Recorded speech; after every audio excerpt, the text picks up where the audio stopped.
Guys, welcome back to another episode of the Pelican Sports Report, and we've got a great one for you. Probably one of the most versatile backs in the NFL and football altogether. A Louisiana guy, and now he's taking the reins at Southern University as a first-year head coach, and delighted to welcome Hall of Famer Marshall Faulk in with us. Coach, welcome. Thanks, Doug. Thanks for having me, man. Hey, Doug, before we start. Yes. We got to get some Southern stuff in here, man. Look, in that van I'm that looking you got. around, man. We got to get some Southern stuff in here, man. I just don't have any. Okay. If you got something in the van out there. I don't have anything on me, but I'm going to make sure you get some Southern. We got to have some Southern swag in there. Look, I'm all about it. I am absolutely. We're building as we go. Went back, matter of fact, over your shoulders, an old San Diego State there you go. Jersey. I there saw too. that. So we tried to go into it. But delighted to have you here, of course. And that's one of the things that we want to talk about is your first year at Southern University, second year in coaching. Got the call from Coach Prime a year ago or a couple of years ago. How was that? It's been a good transition. Just getting with my AD, the powers to be, the base at Southern. Right. Being from New Orleans, I understand the rich history of football at Southern University, and just what they are accustomed to. Right. They're a winning program. They've always been top of the SWAC, and every once in a while, you gotta re-identify yourself and do something different and something new. And I think bringing in, I'm considered an outsider, although I'm from New Orleans. Right. I'm considered an outsider in the Right. sense of I didn't play my ball in the SWAC, didn't go to school in the SWAC. So, but I believe the marriage understanding of football in the state of Louisiana, how important it is to recruit the state of Louisiana, and that's why I find myself right now in Central Louisiana, Right. talking to people that know the kids around here, that understand the kids that's growing up, that we might not have an eye on, Right. being where we're at Southern, but having people here to let you know, hey, this kid is a kid that might fit your program. Is these are the things that you got to do. And I got to think that's important to you, growing up playing in that New Orleans area. And we'll get to your stats back then, too, just a little bit. But you've got to walk back into these high schools and make it a little easier than somebody that's a true outsider that's not from Louisiana to go back in there and say, look, I've done it here. Yeah, well, I'm an outsider to the SWAC, but I'm an insider to all the high school Right. coaches here. To anybody who's coaching football here, obviously they know my story and know my name, Right. but there's still some coaches that I either played against or I know someone or they watched me play to some degree. But it's been great for us as Southern to show up at some of these schools, recruiting their kids, and to talk Louisiana football Right. in the sense of how rich the history is, how much I believe that.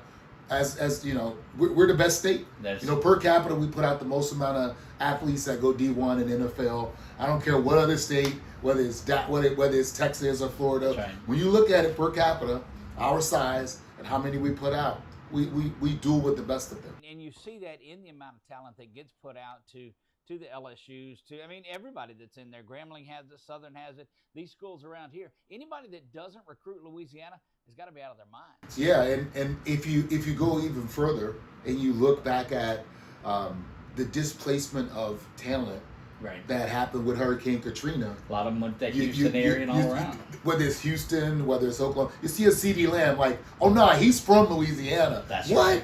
That's right. You start to see the kids. There's kids in California, Arizona. They're Louisiana natives, and Katrina displaced them. Their parents ended up staying where they were, and now the history in those states, but it's rooted here. As your first year head coach, I look up and down your roster of coaches that you have, and it's almost unfair because you're seeing NFL talent here, NFL, and all of these guys that you've assembled. Man, that's a pretty good luxury to have. Doug, life isn't fair. That's right. And we deal with it. Right. As being Southern, when we play some of the schools that we're going to play, it's not going to be fair. Right. But what you do is you go out with what you have, and you put your best foot forward, and you compete. And that's what we're here. We're here to compete. And I got coaches that's going to teach kids how to compete at this level, Right. and then what's it like to compete at the next level. And we're going to get those kids ready for the next level. We're excited for it. It's week 3 coming up. LCU makes a trip down to Baton Rouge to take on Southern.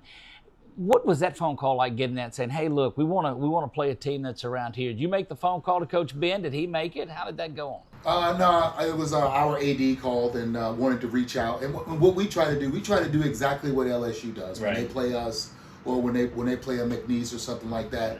When you're a bigger school, you want to give your in-state schools that may be a little smaller, hey, come step up, let's play, let's have a relationship. And I look forward to having that relationship with Coach, because I'm looking at his school.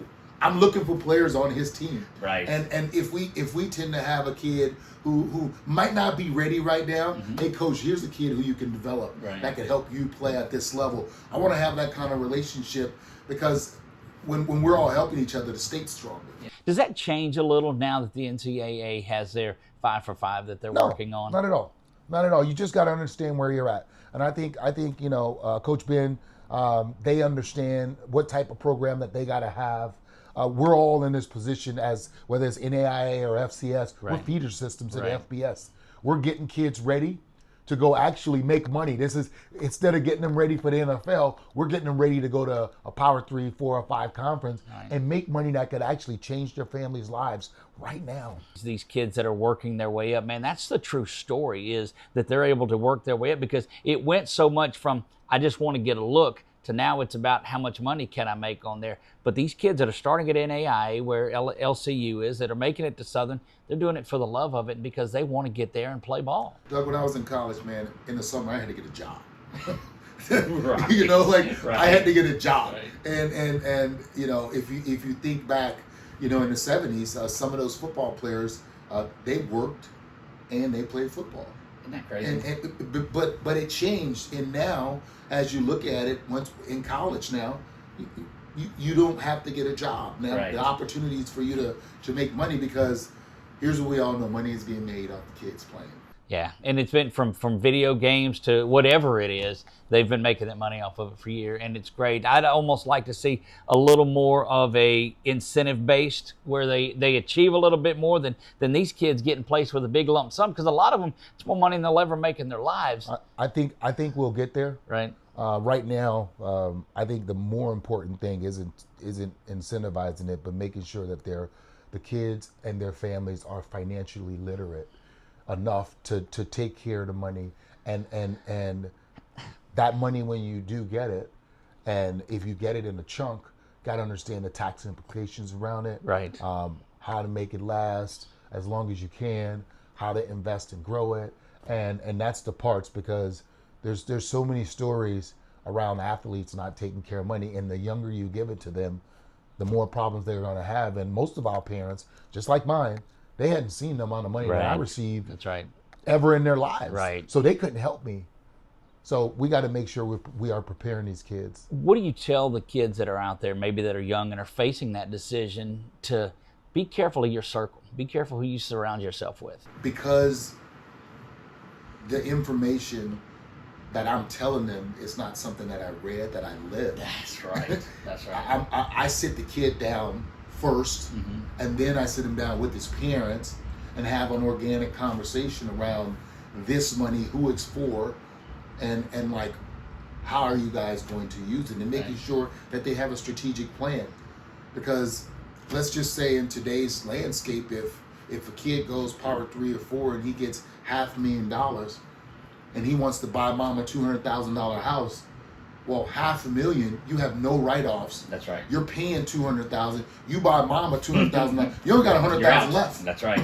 And look, that'll go quick. You just buy one thing for yourself. Exactly. So a lot of the things that we want to do, and the responsibility of taking care of our parents, that's a luxury if you can. Right. It's not a responsibility of a kid.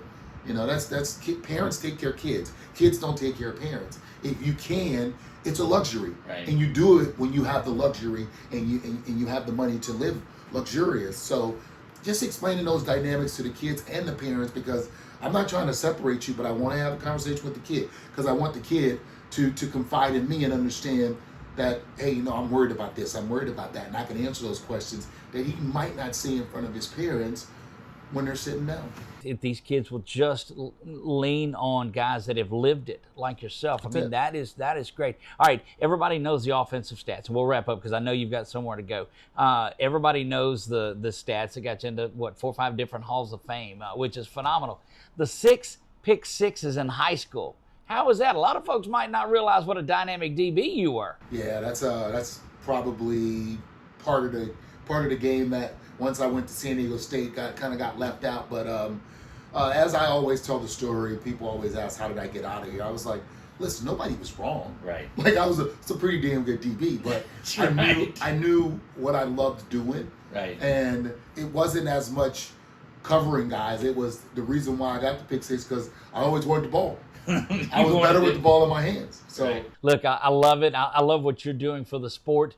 These guys that are considering coming to play for Southern University, it's the knowledge that you bring in outside of football that I think is such a plus on there. Marshall Faulk, thank you for joining us on here, and we appreciate everything that you've done and look forward to what you do in the future. Thanks for having me. Go Jags.